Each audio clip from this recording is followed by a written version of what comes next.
Viewer, in one of the greatest ironies of our time, the richest man in the world has just accused Canadian Prime Minister Justin Trudeau of trying to crush free speech. That's right.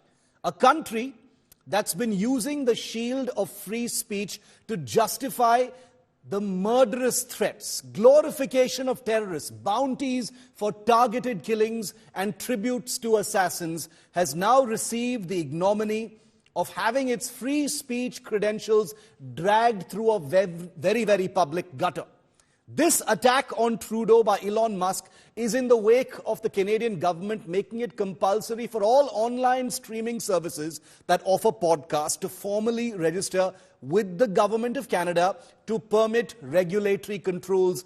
India has no such rules. India has no such compulsions. The move by Trudeau has been described as draconian and as one of the world's most repressive online censorship schemes. To us in India, this all sounds a little funny, right? Because for the last year or more, you and I, viewer, have watched as Trudeau has been the guardian angel of freedom of expression, a label he has applied to virtually every anti-India action that's been playing out on his soil. From posters practically announcing bounties on the deaths of Indian diplomats, to vandalism and graffiti on Indian temples, to desecration of India's flag, to violent threats outside the Indian embassy buildings, even that disgusting tableau in Brampton glorifying the assassination of former Prime Minister Indira Gandhi was explained away by Trudeau as something permitted under Canada's wide freedom of expression laws. So imagine the irony that a Canadian government that has infuriated the world's largest democracy with its lame, lopsided free speech yarn is getting whacked in public on this issue that Canada holds so dear and never hesitates to flaunt in order to justify its many problematic law and order decisions, particularly concerning India. In February last year, for the first time in Canada's history, the Canadian government invoked emergency powers to crack down on protesting truckers who were opposing Canada's vaccine mandates. Only a few days later, Trudeau invoked the even more draconian War Measures Act, dispatching troops into Quebec and other provinces. Trudeau has also been first in line several times in the past to call for freedom of speech to be protected every time the internet has been suspended during violence or disturbances here in India.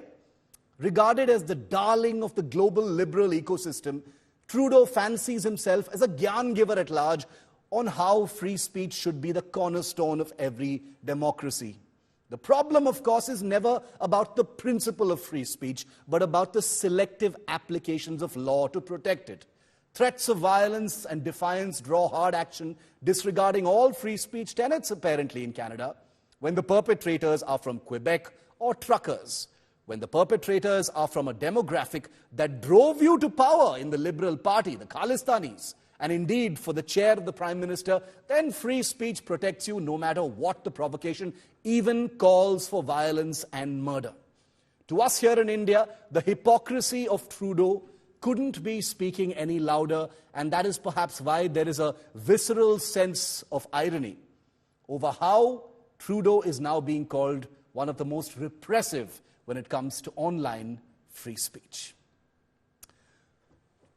Well, this is how the story actually played out, viewer, because Twitter owner Elon Musk, one of the richest people in the world, has slammed the Canadian Prime Minister not vicariously but directly today on social media for what he says is the crushing of free speech in Canada. His remark came in the wake of a recent order of the Canadian government which makes it compulsory for online streaming services to formally register with the Canadian government for regulatory controls. I had a word with people who run streaming services and podcasts, and they say there is no such rule or regulatory requirement or registration requirement in India. So even on this count, Canada is behind India.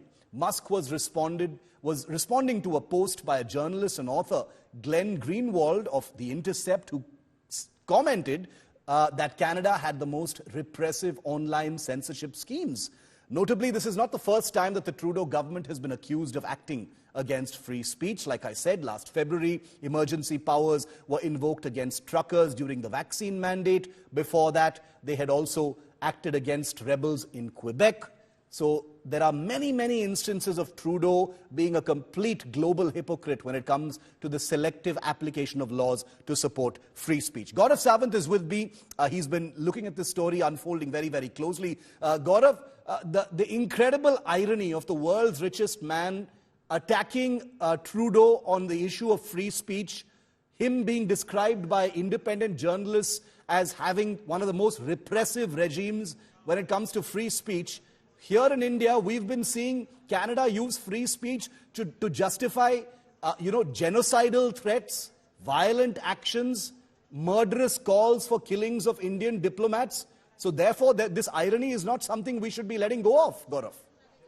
Shiv, Elon Musk has completely exposed Justin Trudeau. You're absolutely right.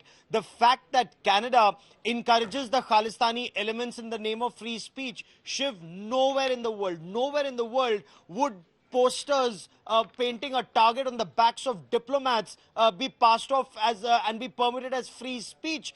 That's a call to violence. Or terrorists like Gurpatwant Singh Pannu of Sikhs for Justice saying Hindus leave Canada, and then Canada taking no action against people like Gurpatwant Singh Pannu saying this is free speech. It's completely unacceptable. And look at the way Justin Trudeau has cracked down when the shoe was on the other foot. Look at the way he cracked down on the truckers. Look at the way that he's cracked down, as has been very rightly pointed out by you and by journalists in Canada, where emergency war provisions and wartime provisions were invoked to send armed forces into Quebec or to crack down on anyone who opposes Justin Trudeau. As is the case with those who want to have these podcasts, you want a regulatory mechanism on them. It just goes on to show that Justin Trudeau wants to control everything and yet claim to be a messiah of free speech. Gaurav, thanks very much for that. We're going to try and get some reactions from Canada as well on this story. But really, really an amazing, amazing irony that the Canadian Prime Minister, who wants to be called a darling of free speech, is being labelled by the richest man in the world, by independent media, by media that is commonly adversarial with their governments, as being one of the most repressive regimes as far as censorship is concerned. I wonder how that feels for someone who prides himself as being a doyen and an angel of free expression.